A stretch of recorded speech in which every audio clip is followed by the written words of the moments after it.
Good morning, नमस्ते all aspirant and मेरे दोस्तों। देखिए, द हिंदू आज है 12 जुलाई। तो स्टार्ट करते हैं। कल से हमने कैसे स्टार्ट करना अपना शुरू किया था। जैसे हम पीसी लेके आए थे। पीसी बोले तो प्रीलिम्स करंट, ठीक है। इसमें क्या था, मैंने आपको 2 पेज दिए थे। उन 2 पेजों का सीन ये था कि बस आपको उसमें जो भी सिलेबस के कीवर्ड्स हैं, जैसे साइट्स है, ट्राइब्स है या फिर डिजीज़ है, इनको हमने एक्सप्लेन किया था, ठीक है। तो थोड़ा सा रिकैप कर लेते हैं। जो हमने कल देखा था उनको हम रिकैप कर लेते हैं। कल हमने पहले देखा था गारो ट्राइब्स। तो देखिए, रिकैप कर रहे हैं। जिन लोगों ने, जिनको लग रहा होगा कि सर पता नहीं क्या बता रहे हैं, तो वो लास्ट वाली वीडियो देखें, यानी कल वाली वीडियो देखें, तो उनको क्लियर हो जाएगा। थोड़ा सा मैं रिकैप कर दे रहा हूँ जिससे वो याद हो जाए। गारो ट्राइब्स आपको कहाँ मिलेगी? मेघालय और नागालैंड, असम और वेस्ट बंगाल में मिलेगी, ठीक है। फैमिली कैसी थी इसकी? तिब्बत वर्मन थी। उसके बाद इनका एक फेस्टिवल था, उसका नाम क्या था? बंगाल, ठीक है। उसके बाद एक और हमने वो पड़ी थी डिजीज़, जिसका नाम था नेगलेरिया, ठीक है। ये क्या एक्चुअली में नोज़ के थ्रू जा रही थी। और एक विनाश वेलकोनो पड़ी था, विनाश वेल वोल्केनो था, ये आपका पेरू में था, ठीक है। उसके बाद हमने एक वैक्सीन के बारे में पढ़ा था जिसका नाम था गैवी। गैवी एक्चुअली में ये मलेरिया से रिलेवेंट है, ओके। तो इतना ही देखना था इसे में। अब आज का पीसी स्टार्ट करते हैं। देखिए, ये पीसी ना सब में काम आएगा। पीसी बोलो तो प्रीलिम्स करंट सब में काम आएगा। और एक दिन लेट की मैं आपको करंट अफेयर कराता हूँ इसमें, है ना। क्योंकि ये मैं आपको पीआईबी या फिर मान लीजिए जो द हिंदू या इंडियन एक्सप्रेस की, जो मुझे लगता है ना कि बहुत ज़्यादा अपने सिलेबस से रिलेटिव है और इसका आना पॉसिबल है, वही चीज़ मैं कराने की कोशिश कर रहा हूँ। तो देखते हैं, यहाँ पे पहला मिल रहा है हमें। ये है पोरपुना कुट्टई साइट। ये मैंने आपको पढ़ाया था। पोरपुना कुट्टई साइट ये कहाँ पे मिलती है? तमिलनाडु में। इसको जब मैं द हिंदू एक्सप्लेन किया था उस टाइम मैंने इसको पढ़ाया था। ये अब देखिए सिलेबस क्या है, साइट साइट मिल जा रही है हमारी, ठीक है। करंट वाली साइट, ठीक है, करंट वाली साइड से। अच्छा, उसके बाद देखते हैं हम ये फाउंड, यहाँ क्या क्या फाउंड हुआ है। यहाँ पे देखिए गोल्ड स्टड, उसके बाद ए वॉन पॉइंट और कार्नेलियन, ये 3 चीज़ें यहाँ पे फाउंड हुई हैं, ठीक है। उसके बाद ये किस एज की है? संगम एज की। तो आपको साइट का नाम जरूर याद रखना है, पोरपुन्ना कुट्टई साइट। ये कहाँ पर है? तमिलनाडु में। लोकेशन बेस्ड क्वेश्चन बनेगा, तो आपको इसको सॉल्व इस तरीके से करना है। आगे देखते हैं, फिर हमें मिलता है ये है लंबानी एम्ब्रॉयडरीज पैचेस। अब देखिए, आप देख रहे हैं ना, पैचेस। पैचेस का मतलब होता है पैचेस, जैसे हम कहते हैं कुछ कपड़े या जो अपनी वुमेन्स जब कपड़े पहनती हैं तो उनकी साड़ियों पे क्या सीन होता है, कुछ पैचेस से, जैसे आपने देखा होगा हल्के हल्के से उसमें सितारे टाइप के लगे होते हैं, पैचेस टाइप के, है ना, वही है। तो ये पैचेस, इसको आप पहचान लेंगे, लंबानी और एम्ब्रॉयडरी पैचेस, ठीक है। ये क्या है? एक्चुअली में हैंडीक्राफ्ट है। व्हाट इज, ये फॉर्म किसका है? टेक्सटाइल का है। तो आपको इतना याद रखना है कि ये जो है ना आपका लंबानी एम्ब्रॉयडरी पैचेस, ये टेक्सटाइल। जब भी क्वेश्चन बनेगा तो ये पूछेगा व्हाट इज, तो ये क्या है? टेक्सटाइल है, ठीक है। और कहाँ की बात है? ये कर्नाटका की। लोकेशन आपको याद रहे तो ठीक है। जीआई टैग मिला था 2010 में, तो वेरी कह सकते हैं बहुत अच्छी बात है अगर आप इसको याद कर पाएँ। बट आपको इतना जरूर याद रखना है, लंबानी एम्ब्री पैचेस ये एक टेक्सटाइल है। अच्छा, और उसके बाद देखते हैं फिर है क्लोथो। क्लोथो क्या है? What is a clotho? पहले तो ये पूछ लेगा आपको, जैसे वो दे देगा ऑप्शन में विटामिन है या फिर प्रोटीन है या फिर मान लीजिए आपका कुछ और है, कुछ और है। तो आपको याद रखना है पहले तो ये प्रोटीन है, क्लोथो, ठीक है। व्हाट इज, तो ये प्रोटीन है। और कैसे? लॉन्गेविटी फैक्टर प्रोटीन, ठीक है। ट्रीटमेंट जैसे neuro D generative disease, neuro degenerative disease, तो उसके ट्रीटमेंट में ये काम आती है। कौन सी? क्लोथोप्रोटीन। अच्छा, उसके बाद नोट, जैसे decline in our body with time, अगर हमारी बॉडी टाइम के साथ डेक्लाइन होती जाती है तो उसमें क्लोथोप्रोटीन की हमें बहुत ज़्यादा आवश्यकता होती है। तो वही है, ये आपको इतना याद रखना है कि ये प्रोटीन है, ओके। उसके बाद हम देख लेते हैं, फिर है कैंडिडा ओरिस। देखिए ये, फिर देखिए मैंने यहाँ लिख दिया ना ब्रैकेट, डिजीज़, यानी कि आपका totally tip to the syllabus. ये क्या है? कैंडिडा ओरिस, ये है फंगस है। अब इसको बस इतना याद रखना है कि ये फंगस है। कई बार ना बहुत कुछ पढ़ते हैं हम और बहुत कुछ नहीं आता है। 100 क्वेश्चन बनने होते हैं और 100 क्वेश्चनों में से सिर्फ इतना पूछ लेता है कि कैंडिडा ओरिस क्या है। ये आपको दे देगा बैक्टीरिया है, वायरस है, प्रोटोजोआ है या फंगस है। बस आपको इतना पता करना है कि ये वही फंगस है। समझ रहे हैं ना? ब्रॉड में क्वेश्चन नहीं बनते हैं, डिजीज का ध्यान रखना। आगे देखते हैं, वन डिस्ट्रिक्ट वन प्रोडक्ट, यानी कि ओडीपी। ये क्या है? स्कीम है। ये स्कीम में देख लेते हैं क्वेश्चन। पहले इसको लॉन्च किसने किया देख लेते हैं। Department of promotion of industry and internal trade, जिसको बोलते हैं हम DPIIT, ठीक है, DPIIT। एंड और ये किसके अंडर है, मिनिस्ट्री ऑफ कॉमर्स के। तो वन डिस्ट्रिक्ट वन प्रोडक्ट इसको DPIIT ने, और वो भी किसके, कौन सी मिनिस्ट्री है, मिनिस्ट्री ऑफ कॉमर्स। अच्छा, फर्स्ट कहाँ पे लॉन्च किया गया था, ये किया गया था यूपी में 2018 में, उसके बाद सभी डिस्ट्रिक्ट में इसको लॉन्च किया गया। क्लियर है यहाँ तक। तो वन पेज हमने क्लियर कर लिया। कैंडिडा हमारा क्या है, फंगस है। वन डिस्ट्रिक्ट वन प्रोडक्ट को मिनिस्ट्री ऑफ कॉमर्स देख रहा है, ठीक है। उसके बाद क्लोथो का प्रोटीन है, और लेम्ब्रारी एम्ब्रॉयडरी पैचेस, ये एक्चुअली में टेक्सटाइल है। और पोरना पुन्नकोट्टईस साइट ये कहाँ मिलेगी आपको, तमिलनाडु में। अच्छा, अब दूसरा पेज देख लेते हैं हम। Group of global crisis response group, देखिए ये रिपोर्ट है ना, इसको सेटअप किया था UN सेक्रेटरी जनरल, यानी कि UN सेक्रेटरी जनरल ने, ठीक है। इंडिया मेंबर है, तो group of global crisis response group का इंडिया मेंबर है, ठीक है। उसके बाद ये एड्रेस क्या करता है, crisis of food security and energy, इन चीज़ों को एड्रेस करने का काम करता है। कौन, आपका GCRG, ठीक है। हेल्प करता है ये वल्नरेबल कंट्री की, क्योंकि वल्नरेबल कंट्री की। तो यहाँ तक आपको क्लियर हो गया होगा। आगे चलते हैं हम। वर्ल्ड रिसोर्स इंस्टीट्यूट यानी WRI। अब देखिए मैंने आपको बताया था ना कि एक बॉडी हमें देख के चलनी है, तो हम यहाँ WRI बॉडी देखते हैं। कल हमने कौन सी देखी थी, IMO। आप उसको कमेंट बॉक्स में टाइप करेंगे, जो भी मैंने कल उसके बारे में पढ़ाया था। तो इसका हेडक्वार्टर कहाँ है, वाशिंगटन में। उसके आपको कुछ नहीं पता तो उसका हेडक्वार्टर आप जरूर टाइप करेंगे कमेंट बॉक्स में। आगे देखते हैं, ये स्टेबलाइज कब हुई थी, 1997 में। फोकस किस पे करती है, टू प्रोटेक्ट रिस्टोर, ठीक है, nature and stabilise the climate and build more resilient country. तो ये किस किस पे आपका फोकस करती है, सबसे पहले ये to protect the restore nature, nature को प्रोटेक्ट करने का काम, ठीक है। And stabilise the climate, climate को स्टेबलाइज करना। And build more resilient country. अच्छा, इस इंडिया इसका पार्ट है।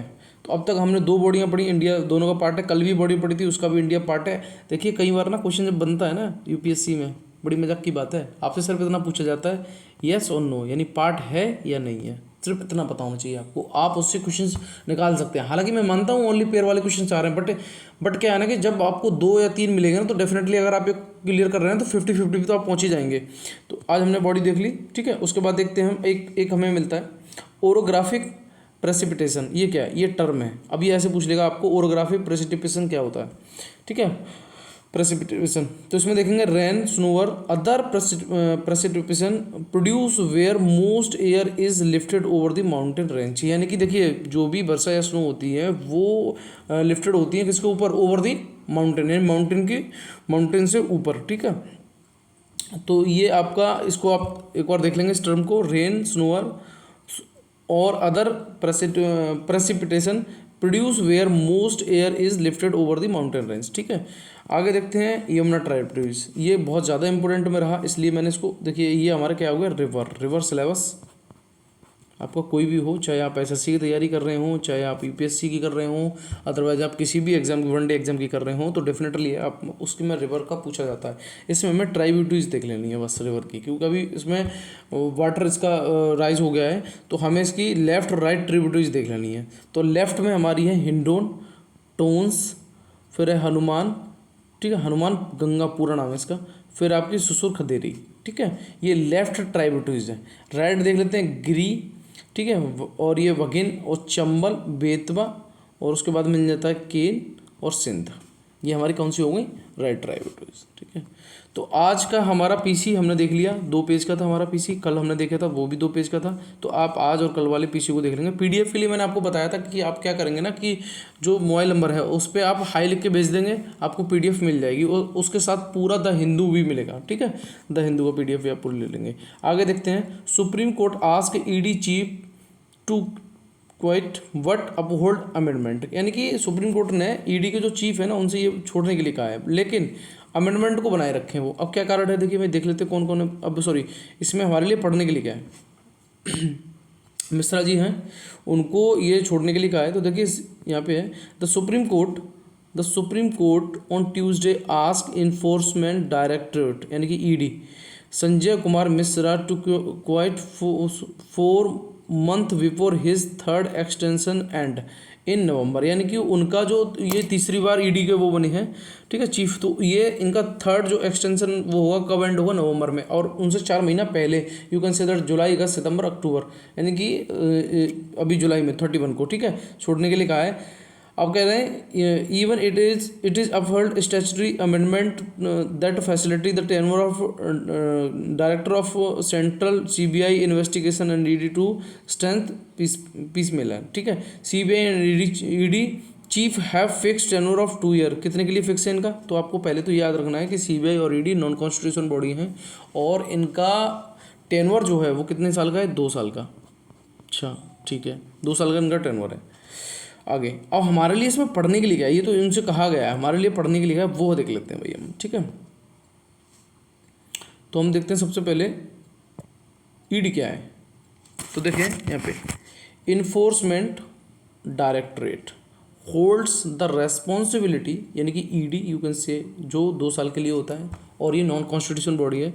रेस्पॉन्सिबिलिटी फॉर मेंटेनिंग पीस, किसके लिए? फॉर मेंटेनिंग पीस, पीस रखने के लिए। Order in the country in financial term.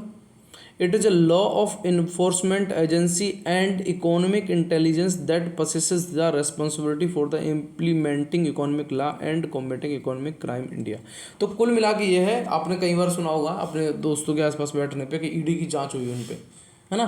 तो कुल मिला के ये कि बहुत ज़्यादा रकम था उनके पास, बहुत ज़्यादा पैसा था, तो उसकी जांच हो रही थी। और कौन कर रहा था? ईडी कर रहा था। तो ईडी की रेस्पॉन्सिबिलिटी क्या है? पीस को मेंटेन करना, किसके रिगार्डिंग में?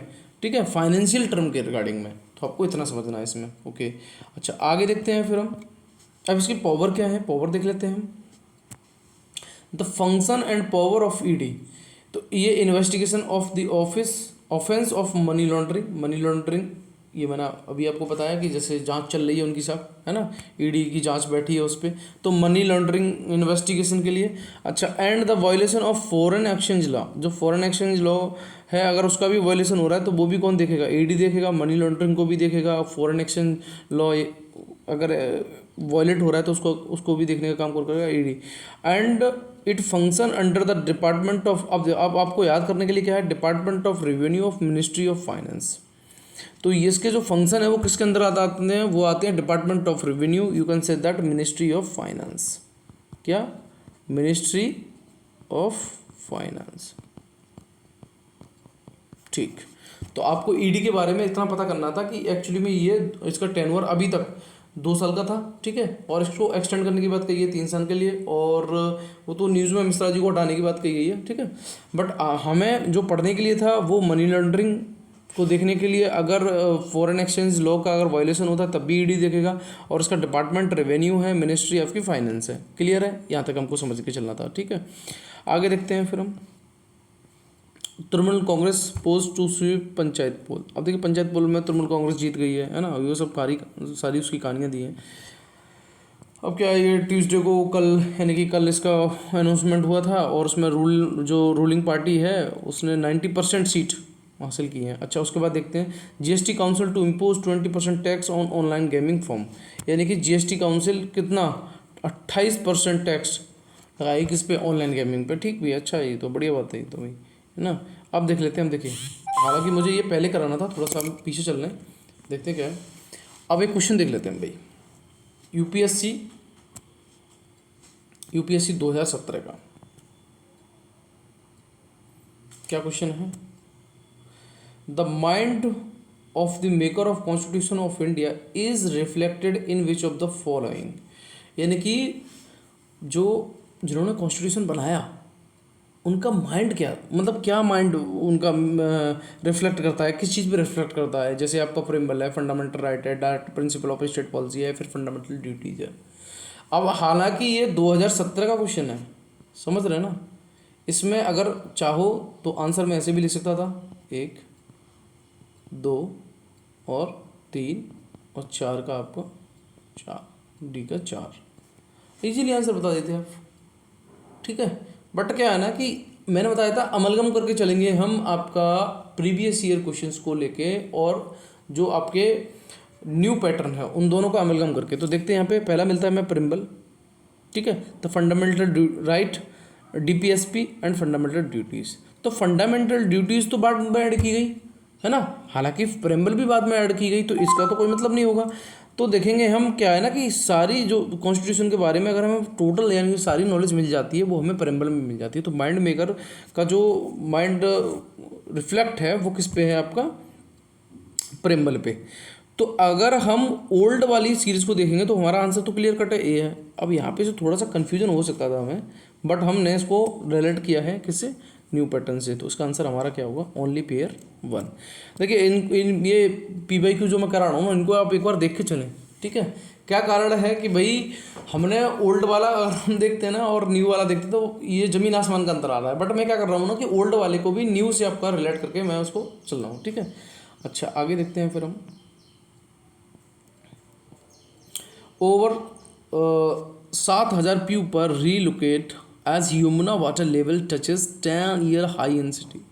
लगभग 7,000 लोगों को रीलोकेट किया गया और ये 10 साल बाद हुआ है कि वाटर लेवल इतना ऊपर चला गया है, ठीक है। किसका, यमुना का। तो इसमें हमारे लिए पढ़ने के लिए क्या था, वो हमारे लिए था आपका ट्राइब्यूटरीज। तो उनको मैंने आपको अभी करा दिया ऊपर, ठीक है। इसी तरीके से हमें करना है। क्या होता है ना कि इसको तुम पढ़ने बैठ जाओ कोई मतलब नहीं है। हाँ ये थोड़ी सी एक शौक वाली बात है कि ऐसा कुछ हो रहा है, वहाँ से लोगों को रीलोकेट किया जा रहा है ना। तो वही ये थोड़ी सी दिक्कत होती है। अब देखिए इसमें फिर मैंने यहाँ पे मैपिंग लगा दी आपकी, तो देख लेते हैं हम। कल भी हमने पढ़ा था, आज थोड़ा सा रिवाइज कर लेते हैं हम। जिन स्टूडेंटों ने कल देख लिया था उनका रिवीजन हो जाएगा, जो फ्रेशर हैं वो इसको एक बार अच्छी तरीके से समझेंगे। यहाँ पे देखते हैं कि यमुना जो है वो कहाँ से निकलती है, यमुनोत्री से, ठीक है। अच्छा इसकी जो ट्राइब्यूटरीज हैं उसमें देखेंगे आपको बनास, जो कि कहाँ से निकलती है, नियर कुंभलगढ़ से। उसके बाद हमें मिलती है फिर चंबल। चंबल हमें कहाँ से मिलती है, ये है जनपद पर्वत से। कहाँ से, जनपद पर्वत, ठीक है। ये ना ये आपको ऑरिजिनेट कहाँ से ऑरिजिनेट होती है, इन चीज़ों को तो आपको जरूर याद करना है। उसके बाद ट्राइब्यूटरीज को देखना है। River is very very important topic of the UPSC, है ना, और बहुत ज़्यादा रिकमेंडेड टॉपिक है। इससे यूपीएससी डेफिनेटली एक ना एक क्वेश्चन आपका हर बार पूछा, और पीसीएस की तो कहने ही क्या, है ना। दो तीन क्वेश्चन नॉर्मल है। तो बनास आपका यमुना की ट्राइब्यूटरी से जो नियर कुंभलगढ़ से निकलती है। उसके बाद चंबल की बात करते हैं, ये जनपद पर्वत से निकलती है। बेतवा की बात करेंगे, ये आपकी विंध्याचल हिल से, और जिसको होशंगाबाद कहते हैं, ठीक है। उसके बाद सोन की बात करेंगे, ये आपकी अमरकंटक से। तो आपको ये चार तो कम से कम ट्राइब्यूटरीज याद होनी चाहिए। बनास आपका हो गया कुंभलगढ़, चंबल आपका हो गया जनपद पर्वत, ठीक है, जनपद, ठीक है, पर्वत, और आपका बेतवा वो हो गया आपका विंध्याचल हिल, और उसके बाद हमारा लास्ट वाला बचा सोन, जो हमारा हुआ अमरकंटक से। क्लियर कट है। यहाँ तक हमें चार ट्राइब्यूटरीज याद होनी चाहिए। मैंने इसकी थोड़ी सी आपको ट्रिक बताने की भी कोशिश की थी कि बना चप्पल, है ना, बेटा किसकी, सोने की, ऐसे भी कह सकते हैं। यमुना बोली कि बना चप्पल बेटा किसकी, सोने की। अब जो बना रहा है ना वो भाई ऐसी बनाना कि नियर कुंभलगढ़, यानी कि नियर लोगों को लगे कि कुंभ का मेला लगे कि वहाँ पे चप्पल मिल रही है, ठीक है। और चप्पल की बात हमने कही अभी, वो चप्पल तो भाई लोग अपने पाँव में पहनते हैं, तो इसको ना ये एक दोस्तों की तरह है, जैसे हम आपस में बैठ के याद करते हैं ना दोस्तों की तरह, उसी की तरह से हमें उसको याद करके चलना है। कोई यहाँ पे टीचर और कोई वो वाला रोल नहीं है। सिर्फ इनको ना चाहे आप न्यूमोनिक के थ्रू याद करो, चाहे अपनी तरीके से याद करो, बट याद करना बहुत ज़रूरी है। चप्पल हम कहाँ पहनते हैं, जन लोग पाँव में पहनते हैं, तो इसलिए आपको उसको ऐसे याद करना है, ओरिजिनेट कहाँ से होती है। बेतवा की बात करेंगे तो देखिए बेटा यहाँ पे आपका निकल आया है, तो ये कैसा है भाई, हम आपको विद्या देंगे, चल बेटा चल, हम आपको क्या देंगे, विद्या देंगे। उसके बाद हम सोने जिसको मिल जाता है वो आदमी खुद को क्या समझता है कि मैं अमर हो गया। तो जिसको सोना मिल जाता है वो खुद को समझता है अमर हो गया। एक बार और रिपीट कर दे रहा हूँ जिससे आपको याद हो जाए, ठीक है। तो सोना जिसको मिल जाता है वो सोचता है मैं अमर हो गया। बेटा तो बोला कि चल विद्या देते हैं आपको। और चप्पल कहाँ पहनते हैं, जन लोग पाँव में पहनते हैं। और बनास की बात करेंगे तो वो आपका क्या हो जाएगा, कुंभलगढ़, यानी कि ऐसी बना जो कुंभ के मेले की तरह चप्पल हमारी बिची। तो हमने ये ट्राइब्यूटरीज याद कर ली, ठीक है। इसमें देखिए हालांकि और भी है, इस मैप को आप एक बार देख लेंगे, बट जो चीज़ है अभी वीडियो बहुत लॉन्ग हो जाएगा, है ना। अच्छा अब देखते हैं apex court hearing gives impetus to politics in Jammu and Kashmir. अभी जम्मू एंड कश्मीर में क्या प्रोटेस्ट चल रहा है और उसकी हेयरिंग भी है आई थिंक। तो वो हेयरिंग जब होगी तब देखेंगे इन रिगार्डिंग आर्टिकल 370, है ना। और उसमें क्या था कि जो Saif Faizal I think IAS officer थे, उनका नाम वहाँ से जो उन्होंने पिटिशन दायर की थी उसको हटा दिया गया है ना। उसकी जगह कोई और नाम दिया गया है। और इसकी जब हेयरिंग होगी तब हम इस केस को देखेंगे। हालांकि फ्रंट पेज पे भी दिया है, बट मैंने इसको रीड इसलिए नहीं किया क्योंकि इसकी हेयरिंग होनी है अभी। अच्छा आगे देखते हैं फिर हम क्या है, देखिए डेमोग्राफिक ट्रांजिशन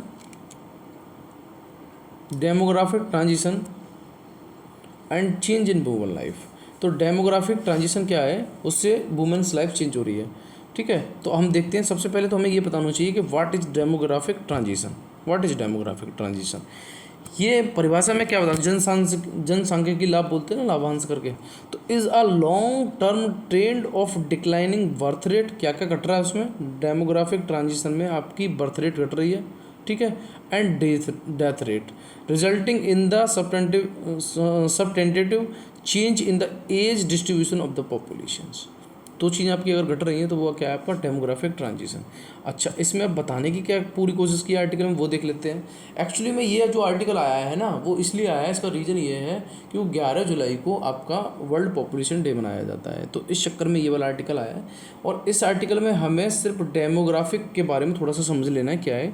तो पहले तो आपको देखिए, अब क्या है ना, यूपीएससी ने अपना है, हालांकि वैसे वो नहीं पूछता था कि कौन से दिन क्या मनाया जाता है, बट आपको अब ना थोड़ा सा ये भी याद रखना है जो हमारे सिलेबस से रिलेटिव हैं, तो उनको हमें ज़रूर याद रख के चलना है। जैसे अभी आपको ये जरूर डेमोग्राफिक जो डिविडेंड है ये अपना सिलेबस से रिलेटिव है, तो इसलिए हमें ज़रूर याद रखना है कि यह आपको मनाया जाता है कब, 11 जुलाई को, क्या वर्ल्ड पॉपुलेशन डे 11 जुलाई को मनाया जाता है। अच्छा, अब क्या हुआ है, देखिए 1941 की बात करें तो 1941 में मेल की जो लाइफ एक्सपेक्टेंसी थी वो लगभग 56 साल थी, और 50% बॉय सर्वाइव टू एज 28, और 50% जो बॉयज़ थे वो 20 एज तक ही सर्वाइव कर रहे थे। टुडे अब की बात करें तो life expectancy for the man कितनी हो गई, 69%, और लगभग 50% life to see the ripe old एल 75। तो कुल मिला के ये है कि आप देख रहे हैं लाइफ एक्सपेक्टेंसी थोड़ी सी बढ़ी है, कितना, 69। अच्छा, उसके बाद कहते हैं फर्टिलिटी रेट है वो भी डाउन हुई है, कितना 5.7 1950 में थी, अब कितनी हुई 2.9 2019 तक। अच्छा, आगे देखते हैं। अब इंडियन ह्यूमन डेवलपमेंट सर्वे यानी कि जिसको IHDS फाउंड दैट, इसमें क्या है 75% वुमेन, लगभग आपको देख रहे हैं, सॉरी 85% वुमेन ये responded expected to rely on their son for old age. देखिए क्या है इंडिया में ना टोटली, जैसे माता पिता अपनी सेवा करते हैं ना, तो फिर उनका एक्सपेक्टेड यही रह जाता है कि मेरा बच्चा हमारी सेवा करे। तो यही है इसमें कि 85% वुमेन वो ये एक्सपेक्टेड करती हैं कि उनका बेटा उनकी सेवा करेगा, ठीक है, और 11% expected support from there daughter, और 11% वुमेन ये एक्सपेक्टेड करती हैं कि उनकी सेवा उनकी डॉटर करेगी। और देखिए मैं बताऊं क्या है ना, कि माँ बाप की सेवा करना, या फिर मान लीजिए आपके चाहे वो डॉटर हो चाहे वो सन हो, कंडीशन दोनों के लिए सेम है, बट क्या है ना कि थोड़ी सी डॉटर के लिए डिफरेंट इसलिए पड़ जाती है क्योंकि उसका घर चेंज हो जाता है, यानी कि वो ससुराल पहुंच जाती है, तो वहाँ में भी इतनी पॉसिबिलिटी नहीं हो पाती है ना। बट हाँ, बॉयज़ के लिए तो ये डेफिनेटली है कि उनको सेवा, चाहे वो अपनी फैमिली के हों चाहे अपनी मिसेस की फैमिली के हों, आई थिंक सेवा करनी चाहिए। तो वही है उसमें, ये इस एक डेटा दिया है ना, इस डेटा को हमने देख लिया कि क्या है भाई 85% वुमेन ये चाहती हैं कि भाई उनकी सेवा उनका बेटा करे, और 11% वुमेन ये चाहती हैं कि उनकी सेवा उनकी डॉटर करे, ठीक है। अच्छा, आगे देखते हैं फिर और क्या है हमारे इसमें पढ़ने के लिए। अब देखिए, वुमेन का जो चाइल्डहुड है यानी बचपन है, एडल्टहुड है and old age have all been transfer in India demographic journey, यानी डेमोग्राफी जर्नी के साथ वुमेन्स का देखिए बचपन है या फिर मान लीजिए यंगस्टर है या बुढ़ापा है, ये सारी चीज़ें डेमोग्राफिक जर्नी के साथ क्या हुई हैं, चेंज हुई हैं, ठीक है।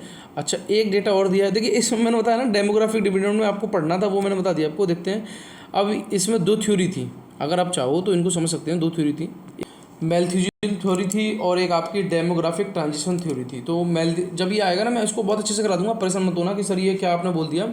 जो फ्रेशर है, हालांकि जिनने थोड़ा सा अपनी तैयारी की उनको तो पता होगा कि डेमोग्राफी की 2 थ्योरी थी, एक मैल्थ्यूजियन थ्योरी थी और एक आपकी डेमोग्राफिक ट्रांजिशन थ्योरी थी। मैल्थ्यूजियन का मतलब ये था कि देखिए भाई अगर आपको ह्यूमन पॉपुलेशन को कम करना है तो आप क्या करना है ना, अपनी जैसे शादी है थोड़ी सी लेट कर दो, ठीक है, और शादी जब लेट करेंगे तो ऑटोमेटिकली जो बच्चे होंगे वो इतने नहीं होंगे, है ना। और उसके बाद फिर उन्होंने, और जो आपका सेक्सुअल चीज़ों से उनसे थोड़ा सा एब्स्टेन की होने की बात कही मैल्थ्यूजियन थ्योरी ने, है ना।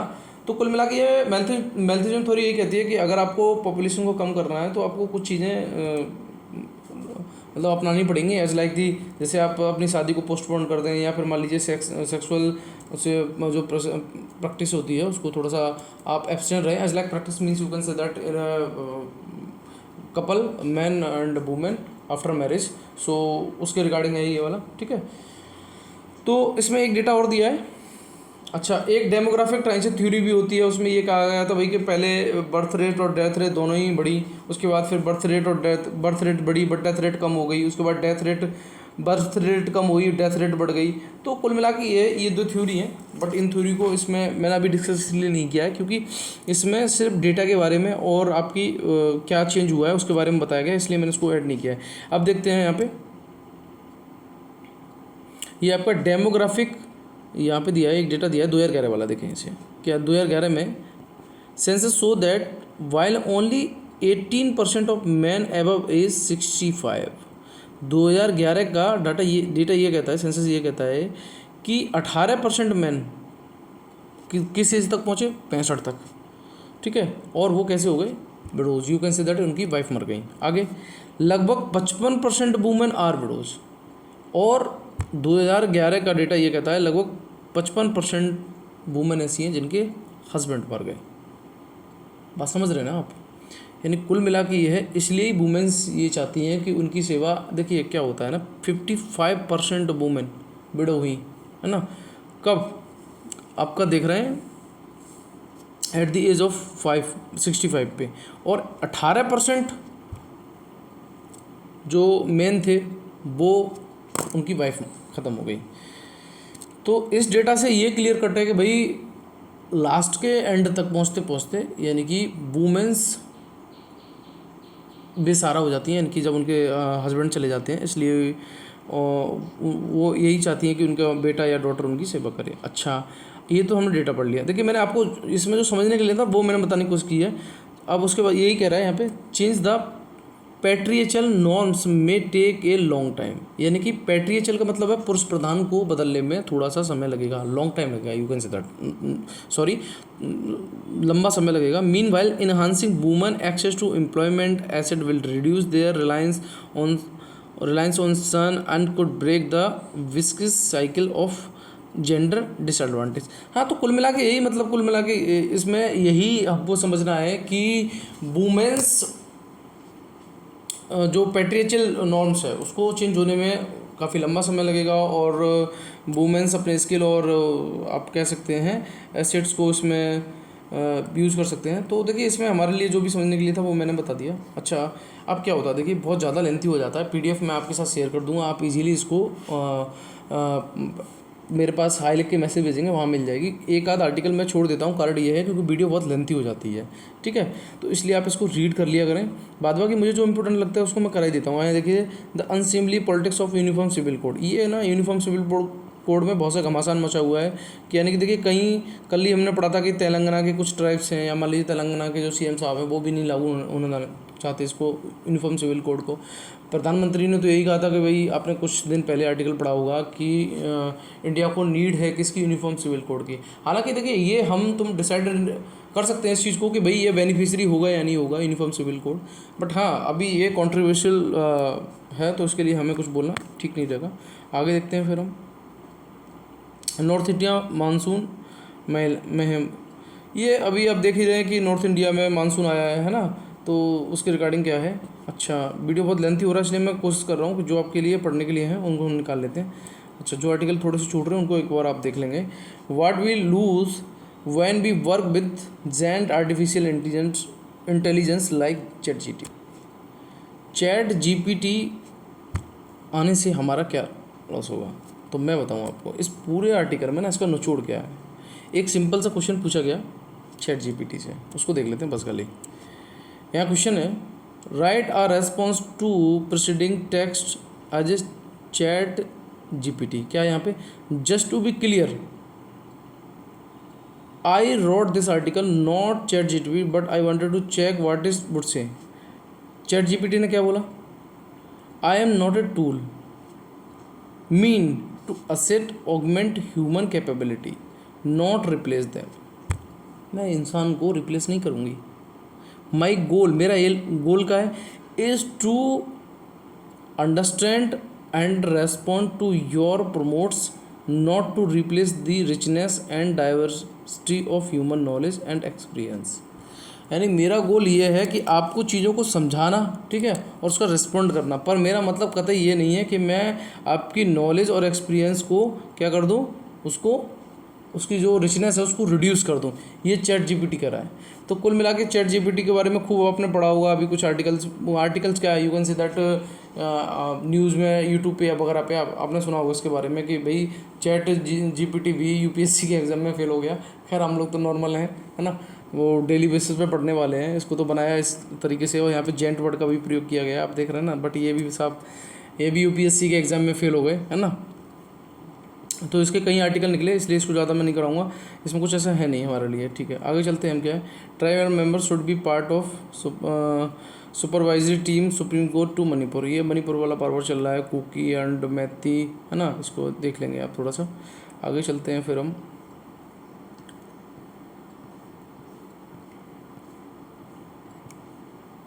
देखिए, one more cheetah from Africa dies in Kuno national park. अब आपके लिए इसमें पढ़ने के लिए क्या है, हालांकि ये बहुत ज़्यादा न्यूज़ में रहने वाला टॉपिक है, बट इसमें क्या है मैं बताऊं, ये आपका लास्ट टाइम करंट में चला था। अगर ये किसी बड़े आर्टिकल में आएगा ना तो उसको मैं बहुत अच्छे से कराने वाला हूँ, और अपने स्टैटिक पोर्शन में तो और अच्छे तरीके से।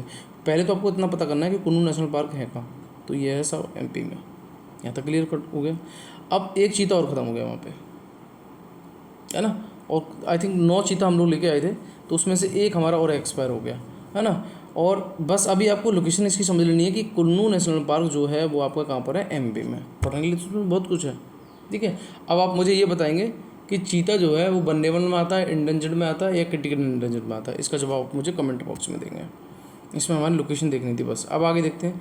415 मिलियन इंडियन, यानी 415 million Indian came out from multi dimensional poverty in 15 years से यूएनडीपी स्टडी। यानी कि यूएनडीपी स्टडी ये कहती है कि लगभग 415 मिलियन भारतीय किससे बाहर आए, मल्टी डायमेंशनल पॉवर्टी इंडेक्स से, पिछले 15 साल में, सॉरी। अब इसमें हमारे लिए पढ़ने के लिए क्या है भाई, सबसे पहले आपको ये इंडेक्स पता होना चाहिए, multi dimensional poverty index. Very very important, कई बार क्वेश्चंस बने हैं इसके, तो देखते हैं। द लेटेस्ट अपडेट, देखिए मैं बताऊँ, इसमें यहाँ दिया है, ये तो आपको क्लियर कट हो गया कि कितने बाहर आए इसमें। ये दिया है the total of 415 million people moved out of poverty in India within just 15 year from the 2015 to 2005 से 6 और 19-21, 15 साल हो गया ना, 5 से लगाओ 21 तक का, ठीक है, हो गया 21 साल। With its incidence falling from 15.1% to 16.4%। वाह भाई, 55 से सीधा हम 16.5 पर करें। The period the United state Tuesday, ये कहा है, ठीक है। अब इस इंडेक्स को कौन आता है वो देख लेते हैं हम। इस इंडेक्स को लेकर आता है the latest of the global multi dimensional poverty index was release. कौन रिलीज करता है ये देखना हमें बहुत ज़रूरी है। तो इसको मैं रिलीज वाला पोर्शन आपको बताता हूँ, क्या कौन कौन रिलीज करता है। यूनाइटेड नेशंस डेवलपमेंट प्रोग्राम, यानी कि UNDP, and the Oxford poverty and human development initiative, जिसको बोला जाता है OPHI, ये पूरा है ये Oxford poverty and human development initiative, समझ रहे ना आप, at the university of Oxford. तो दो आपको याद रखने हैं, UNDP प्लस OPHI, ये किसको लेके आते हैं, मल्टी डायमेंशन पॉवर्टी को। अच्छा ठीक है। अब उसके बाद हम देखते हैं, यहाँ पे देखिए मैंने इसको थोड़ा सा इस तरीके से कराने की कोशिश की है। बाद बाकी ये डेटा दिया है, डेटा आपके लिए इंपॉर्टेंट नहीं है, प्रीलिम्स के लिए डेटा नहीं पूछा जाएगा आपसे। आप इसके ये पूछ जाएंगे डायमेंशन क्या है, तो देखिए मैंने यहाँ पे ना इसको ऐसे कराने की कोशिश किया है, ठीक है। मल्टी डायमेंशन पॉवर्टी इंडेक्स, इसके 3 डायमेंशन होती है। पहले तो आप 3 डायमेंशन समझ लीजिएगा, उसके 10 पार्ट्स होते हैं, सब डायमेंशन 10, ठीक है। तो हम देखते हैं कौन कौन सी हैं। एक है आपकी हेल्थ, ठीक है, दूसरी आपकी एजुकेशन, और तीसरी है स्टैंडर्ड ऑफ लिविंग। अब याद कैसे करना है भाई, मल्टी डायमेंशन पॉवर्टी इंडेक्स की कौन कौन लेके आया है, UNDP और OPHI। और इसकी डायमेंशन कितनी होती है, 3 होती हैं। जैसे हेल्थ कैसी है आपकी, ठीक है।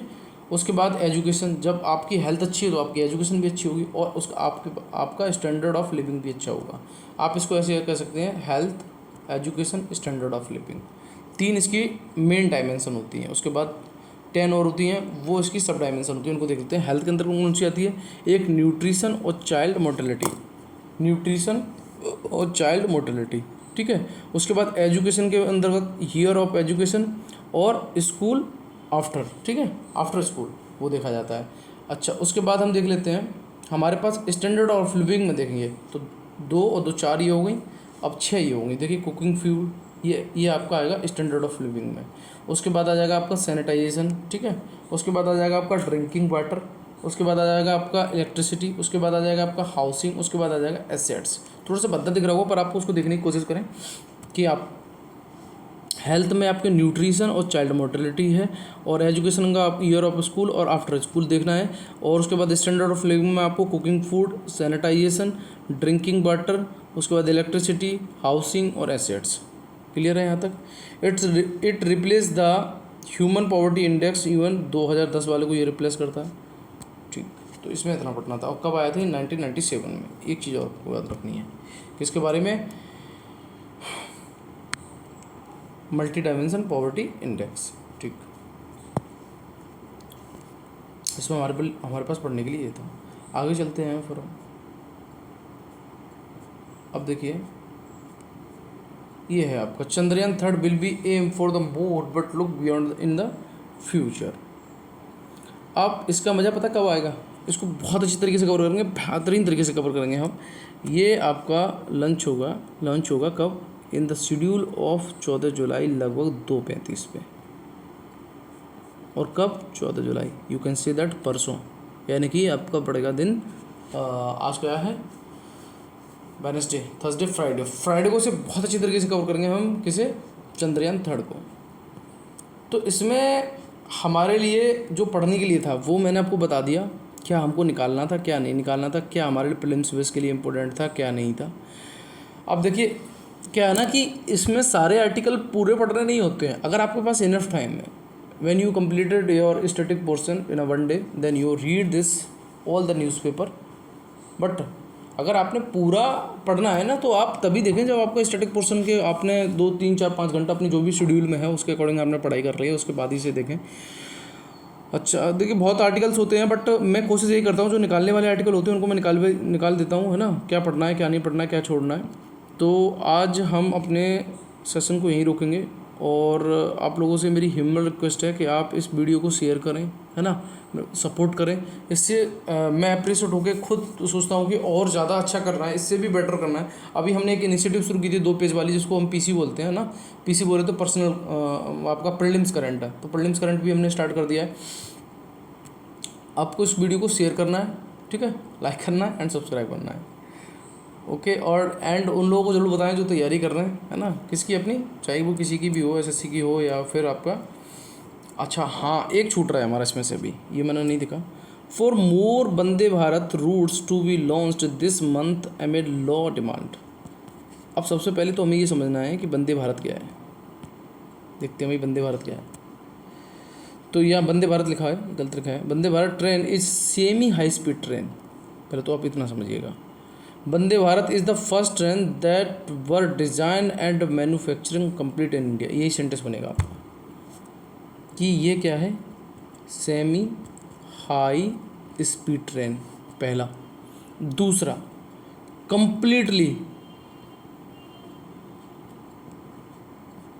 जब आईएएस की तैयारी कराई जाती है ना तो हमें ये बोला जाता है कि एक्सट्रीम वर्ड है, इनको छोड़ के चलना है ना। बट क्या है ना, यूपीएससी ने जो प्रिडिक्शन थी ना वो सारी तो ख़त्म कर दी। तो आपको ना ये वर्ड जरूर याद रखना है कि कंप्लीटली वंदे भारत में तो भाई क्या था, ये इंडिया में ही डिजाइन है, बाहर से नहीं है। तो ये अब आप यहाँ पर ये वर्ड देख रहे हैं ना, तो कंप्लीटली आप इसको एलिमिनेट नहीं करेंगे। नहीं तो सोचे कि आपको 2-3 लेयर मिल रही है तो आप इसको कंप्लीटली को क्या कर दें, एलिमिनेट कर दें, नहीं। तो ये वंदे भारत जो ट्रेन है ना वो कंप्लीटली कहाँ बनी है, भारत में बनी है। और ये अभी 4 स्टार्ट हुई हैं, वो रूट आप देख लेंगे एक बार कौन कौन से हैं। Come the last week of the July the Indian railway is likely to introduce 4 Vande Bharat train route. Delhi से चंडीगढ़, ठीक है, एक चलेगी 243 किलोमीटर, चेन्नई से तिरुनेलवेली चलेगी, उसके बाद ग्वालियर से भोपाल चलेगी और लखनऊ से प्रयागराज चलेंगी। ये 4 ट्रेन चलेंगी वंदे भारत, और ये कम्प्लीटली इंडिया में डिज़ाइन है। ठीक है, इसको बस इतना देखना था और कुछ नहीं है इसमें। तो आज का सेशन हम यहीं एंड करते हैं। एंड ये न्यूज़पेपर की PDF आपको मिल जाएगी। आप जो स्क्रीन पे जो थंबनेल पे मोबाइल नंबर होता है, आप उस पर हाई लिख के भेजेंगे। ठीक है, मैं PDF आपके साथ शेयर करूँगा। Okay, so thank you so much.